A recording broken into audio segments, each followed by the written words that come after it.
ये 13 दोष ऐसे हैं जिसके जीवन में होंगे तो उसको कभी शांति, कभी सुख, कभी ऐश्वर्य ये टिकेगा नहीं और दुर्गति निश्चित हो जाएगी। बहुत ध्यान से सुने। एक श्लोक में 6 दोष और दूसरे श्लोक में 7 दोष। उपासक को कभी इन दोषों को अपने अंदर टिकने नहीं देना चाहिए। और जो संसार के मार्ग में चल रहे, अगर इन दोषों में चलेंगे तो हुआ जो आपके पुण्य कर्मों से ऐश्वर्य है भी वो नष्ट हो जाएगा। आप दुख, चिंता, शोक से ग्रसित होकर बड़ा दुख में जीवन व्यतीत करेंगे और आपकी गति बिगड़ जाएगी, दुर्गति हो जाएगी। विकत्थनः स्पृहायुर्मनस्वी बिभ्रत कोपम चपलो अरक्षणश्च एतान् पापाः षण्णराः पाप धर्मान् प्रकुर्वते नोत्र सन्तः सुदुर्गे संभोग संविद विषमोति मानी दत्तानुतापी कृपणो बलीयान वर्ग प्रशंसी वनितास्तुदेष्टा एते परे सप्तनशंसवर्गाः। जो अपने मुख से अपनी बड़ाई प्रशंसा करता है, ये 13 लिख लो दिमाग में, डायरी में, क्योंकि ये नोट हो रहा है, आवाज डाली जाएगी, आप बार बार सुन। इनसे बचिए। अपनी बड़ाई, अपनी प्रशंसा कभी अपने मुख से नहीं करना, नहीं तो आपके पुण्य नष्ट हो जाएंगे, बुद्धि भ्रष्ट माने गिर जाएगी। अगर परमार्थ में चल रहे हैं तो भी, और व्यवहार में तो पुण्य नष्ट हो ही जाएंगे। बुद्धि गिरी हुई तभी ऐसी बात होती है। और यह दोष बहुतायत है, ये बहुत प्रभावशाली है। अपनी बड़ाई मारना, इसको देख लो, पकड़ो, सत्संग है। अपने मुख से कभी अपनी बड़ाई ना करना। अगर कोई अपने मुख से अपनी बड़ाई करता है तो उसके सुकृत नष्ट हो जाते हैं, बुद्धि भ्रष्ट माने गिर जाती, पतित हो जाती है, फिर निर्णय ठीक नहीं। अगर हमारा सारथी, हमारा ड्राइवर मूढ़ हो तो कहीं भी हमको गिरा देगा, तो वो बुद्धि भ्रष्ट मतलब गिर जाती है, निर्णय करने लायक नहीं रहती। अपनी प्रशंसा अपने मुख से करना। दूसरा, लोलुपता, ये वृत्ति नहीं होनी चाहिए। धर्म से चलेंगे, धर्म के द्वारा जो हमें प्राप्त होगा उसी से हम अपना भरण पोषण करेंगे। आपके बच्चे स्वस्थ होंगे, बुद्धिमान होंगे, परिवार में बहुत सुख और शांति होगी। भले दीपक की तरह जलो, बहुत काल तक रहेगी। लक्ष्मी जी भी आपके घर में बहुत काल, हम ये नहीं कहते कि बहुत नहीं, जितनी है बहुत सुख शांति से चलोगे। अगर लोलुपता करोगे, हिंसा, छल कपट, व्यभिचार, चोरी, ऐसे धन आ जाए, वो आएगा, लेकिन वो हाइलोजन की तरह आएगा, एकदम प्रकाश और फ्यूज, बिल्कुल अंधकार करके जाएगा। देख लेना, तुम्हारे जो सुख के हेतु हैं, तुम्हारा शरीर, तुम्हारे बच्चे, तुम्हारी पत्नी, तुम्हारा परिवार, उसको देख के तुम रात दिन जलोगे बिना आग के। ऐसे उनके आचरण होंगे, ऐसे उनके अंग होंगे, ऐसे उनके दिमाग होंगे, ऐसा उनका व्यवहार होगा। ये लोलुपता अगर उपासक में या किसी में है तो उसको नष्ट कर देती है। सावधान। तीसरा, यदि आपका अपमान होता है तो आपको उसे सहन करना होगा, उससे आपके पाप नष्ट हो जाएंगे। जो तनिक सा भी अपमान होने पर बहुत क्रोध करके दूसरे का अपकार करने लगता है, ये आपका पतन करा देगा, ये आपको फंसा देगा, हृदय जलेगा, अर्थव्यवस्था नष्ट होगी, पूरा परिवार दुखी होगा। जरा सा अपमान की संभावना में आप किसी से भी भिड़ गए, किसी से भी, वो ये प्रवृत्ति आपका पतन कर देगी। उपासक में तो अपमान सहना अमृत है, नीचापमानम सुधा, पर व्यवहार में भी ज्यादा उत्तेजित मत होइएगा। ये तो कुछ मिनट की बात है। अगर आपने उसे मारा पीटा, रिपोर्ट हुई कानून की, ओ फंसते चले जाओगे, अर्थ जाएगा, समय जाएगा, चिंतन जाएगा, बहुत तरह से हानि हो जाएगी। अगर आप सह गए तो आपका सहना उसके लिए आग बन जाएगा। उमा क्षमा साप होते भारी। तुम्हें दंड देने की जरूरत नहीं, उसका एक कर्म ही उसे दंड दे देगा। आप शांत हो जाइए। आप सत्संगी हैं, आप शांत रहिए। चौथा, निरंतर क्रोध और उसका चिंतन। बैठे बैठे बस द्वेषियों का चिंतन ही हो रहा है, अंदर क्रोध का चिंतन और द्वेषियों का चिंतन ही हो रहा है। द्वेष भरी बातें, द्वेष भरे क्रियाएं, उन्हीं का चिंतन करके जलते रहना क्रोध से। उपासक को तो क्रोध करना ही नहीं चाहिए, बहुत शांत। ठीक है, अभ्यास में कभी क्रोध हो सकता है, उसको फिर समन करो, अंदर से प्रायश्चित, जैसा कि अब गलती हुई, आगे नहीं करेंगे। और व्यवहार में भी क्रोध को आप पीना सीखें। अगर बार बार आपका क्रोध प्रकट होता ही रहेगा, आपका स्वभाव बिगड़ जाएगा, आपके पुण्य नष्ट हो जाएंगे और आपका जीवन नष्ट हो जाएगा। देने वाला उतना दे देगा, आपको आनंदित रहो। पैसा खर्चा, सब पूरे जीवन का विध्वंस मचा दिया क्रोध ने। कहीं भी आप देखो, किसी से क्रोध करके देखो, फिर देखो तुम्हारा भजन चल रहा है, तुम्हारी वो आनंद वृत्ति है नहीं, जलोगे और वो जलन और गुस्सा दिलाएगी और वो बैठे बैठे जलो नहीं। ये क्रोध जो है, ये चाहे व्यवहार में हो चाहे परमार्थ में, दोनों की हानि करने वाला है। और आश्रित जनों की रक्षा ना करना। अगर कोई भाग कर आपके पास आ गया है, कोई पशु पक्षी या कोई मनुष्य, आपको चाहिए कि अब चाहे हमारे पहले प्राण जाएं, उसकी रक्षा करेंगे। सीवी जैसे तो कोई बिरले ही होते हैं, पर इतना जरूर ध्यान रहे, जैसे कोई पशु पक्षी किसी भय से आपके सीमा के अंतर्गत आ गया है, अब उसकी रक्षा करनी है आपको। अगर आप स्वयं मार देते हैं या मरवा देते हैं, या आपके सुकृत नष्ट कर देगा, या आपकी दुर्गति का कारण बन जाएगा। और जो पाप कर्म उत्साहित होकर करते हैं, उपासक को तो बहुत सावधान रहना चाहिए, पर व्यवहार में भी जो नहीं करना चाहिए, अगर वो पाप कर्म आपके द्वारा मन में प्रेरित हो रहे हैं, संकल्प बन रहा है, क्रियाएं हो रही, दुर्गति पक्की, पुण्य नष्ट हो जाएंगे, दुख अशांति बढ़ती चली जाएगी, कभी शांति नहीं प्राप्त कर पाएंगे। ऐसा नहीं कि जो मन में आवे सो करें। पापाचरण निडर और उत्साहित होकर करना, अगर ऐसे लक्षण है, निश्चित दुर्गति होती है। ये 6, अपनी बहुत बड़ाई करने वाला अपने मुख से, लोलुपता, तनिक से अपमान में सहन ना करने वाला, निरंतर क्रोधी और आश्रित जनों की रक्षा न करने वाला, और निडर हर्षित होकर पाप कर्म करने वाला। दूसरे श्लोक में 7 है, 6 7। 1, संभोग का ही चिंतन करना, संभोग में ही मन लगाना, संभोग दूसरी स्त्रियों के साथ करने की भावना रखना।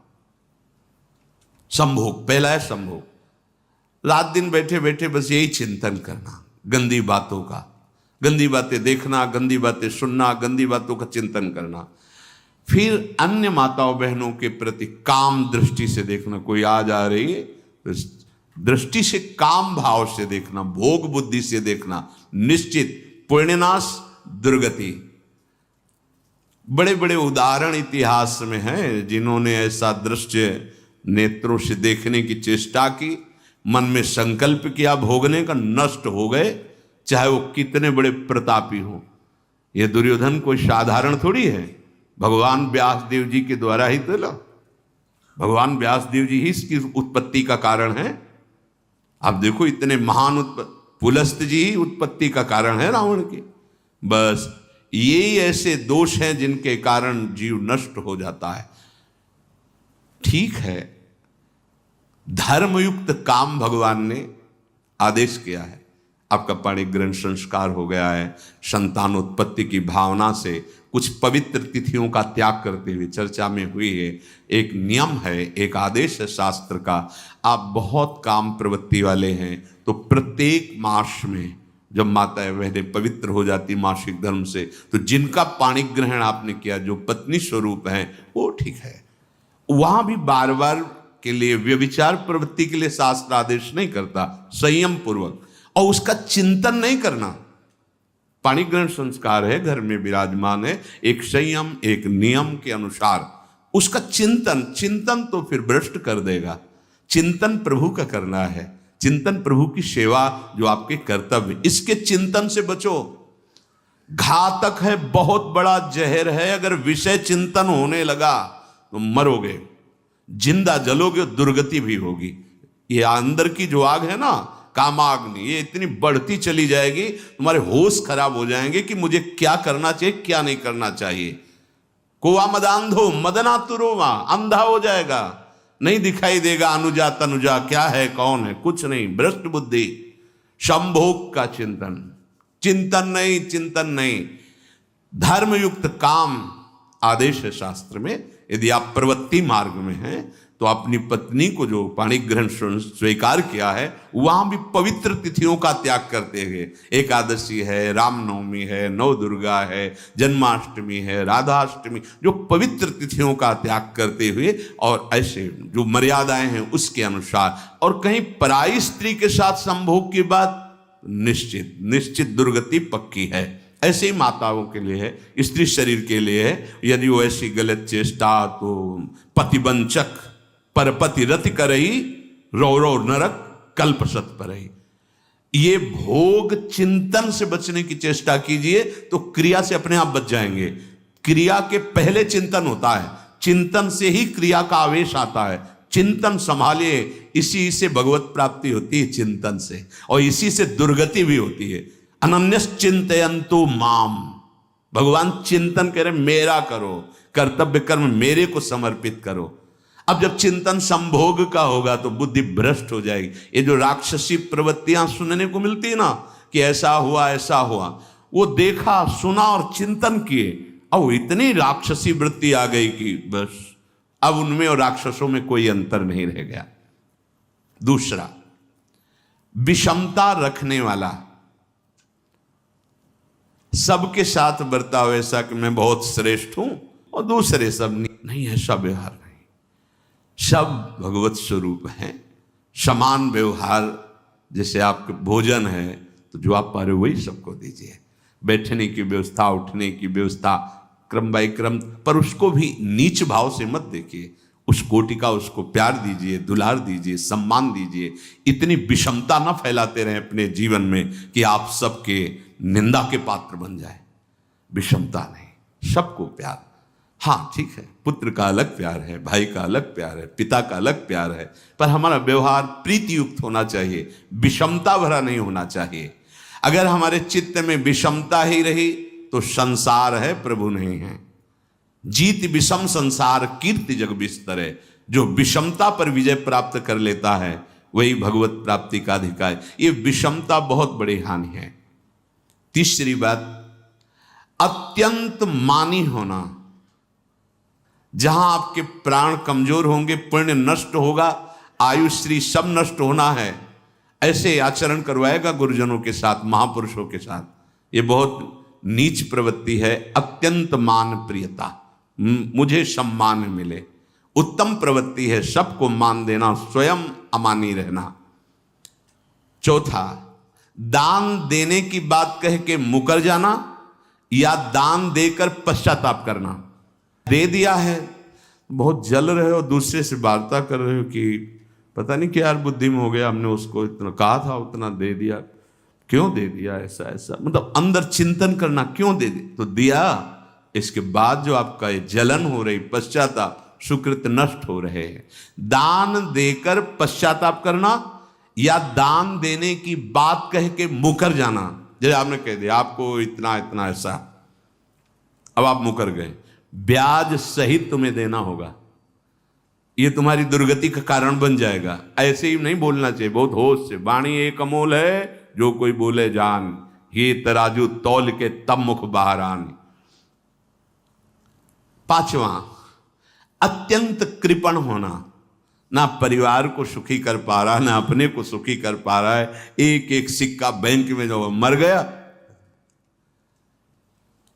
धन की वास्तविक गति यही है कि अपने परिवार को खूब उसकी अनुकूलता प्रदान करो, उसमें से कुछ हिस्सा किसी ऐसे को जिससे तुम्हें बदले में कुछ लेने की भावना ना हो। कोई साधु महात्मा, गाय, पशु, पक्षी, किसी भी जीव बीमार है शरीरधारी, उसके जिससे कुछ कभी लेने की भावना ना हो, एहसान की भावना ना हो। शो धन धन्य प्रथम गति जाकी, धन्य हो गया उसका धन। अब वो कृपण का धन किसी काम में ना स्वसुख, ना परिवार के सुख, ना धर्म कार्यों में, व्यर्थ जीवन चला गया। उसी धन का चिंतन करना, उसी का संग्रह करना और उसी की रक्षा करते करते शरीर छोड़ देना, तो चिंतन बिगड़ गया। तो कह रहे हैं जो कृपणता है और अर्थ और काम की प्रशंसा, उसी की चर्चा, उसी का चिंतन, रुपया और भोग, उसी की चर्चा कर, जहां बैठे रुपया की चर्चा, भोग की चर्चा, जहां एकांत में बैठे उसी का चिंतन, कैसे रुपया बढ़े, कैसे भोग मिले। और अगर अवसर मिला तो रुपया अधर्म से आवे चाहे धर्म से, उसको इसकी कोई परवाह नहीं। भोग चाहे धर्म से हो चाहे अधर्म से, जिसका अर्थ और काम भोग ही चिंतन है वो धर्म नहीं। जिसका धर्म चिंतन का विषय है तो अर्थ और काम भी ऐसा होगा जो मोक्ष प्रदान करने वाला हो। धर्म, अर्थ, काम, मोक्ष। और जो बालक, स्त्री, पागल, असहाय, जो इनकी रक्षा न करके इनकी हानि करता है, दुर्गति निश्चित है। माना आपकी पत्नी है, उसका स्वभाव बिगड़ा हुआ है, क्रोधी है, कटु वचन बोल, लेकिन आपके ही प्रारब्ध के लिए। माना आपका पति ऐसा स्वभाव वाला है, पर आपके ही प्रारब्ध से तो संयोग बना है आकर, अब इसका निर्वाह कर ले जाओ तो पवित्र हो जाओगे दोनों। और अगर झगड़ा और लड़ाई और मारपीट और कहीं हिंसा आदि के रूप में उतर गए तो फिर और करनी बिगड़ गई। बालक है, आप उसको ज्ञान नहीं कि आप पवित्र है, कि आप पवित्र है, उसको ज्ञान नहीं कि आप उसके साथ व्यवहार अच्छा कर रहे हैं कि बुरा कर रहे हैं। रक्षा करनी है आपको, शोषण नहीं करना। कह रहे हैं स्त्री, बालक और पागल, जैसे विक्षिप्त है, पागल है, आपको रक्षा करनी है। बन जाए तो उसको भोजन, ऐसा नहीं कि ईंट मारो, उसको अपमानित करो। उसकी बुद्धि खराब है, प्रारब्धवशात खराब हो गई है, तो शास्त्र आज्ञा करता है स्त्री, बालक, जैसे पागल, विक्षिप्त आदि हैं, असहाय है, असमर्थ है, बूढ़ा है, वो आप सेवा भी करो तो वो गाली दे सकते हैं, उनकी बुद्धि बिगड़ गई। आपको उनको दंड नहीं देना, मारना नहीं है आपको। मान लो आपके बड़े बूढ़े बुजुर्ग जन हैं, आप सेवा भी कर रहे हो तो आपको कटु वचन बोल सकते हैं, आपकी निंदा कर सकते हैं, लेकिन आपको उनके साथ व्यवहार सद करना है। अगर आपने इन दोषों को स्वीकार किया तो निश्चित आपकी दुर्गति होगी, ना इस लोक में आपको शांति मिलेगी ना परलोक में। इसलिए इन दोषों को बार बार सुन करके और हृदय में जांचो कि कहीं है तो नहीं। अगर है तो सत्संग, भजन बल, भगवत प्रार्थना के बल से इन दोषों का त्याग कर दो, जीवन मंगलमय हो जाएगा। शेष चर्चा आगे। श्री राधा वल्लभ लाल।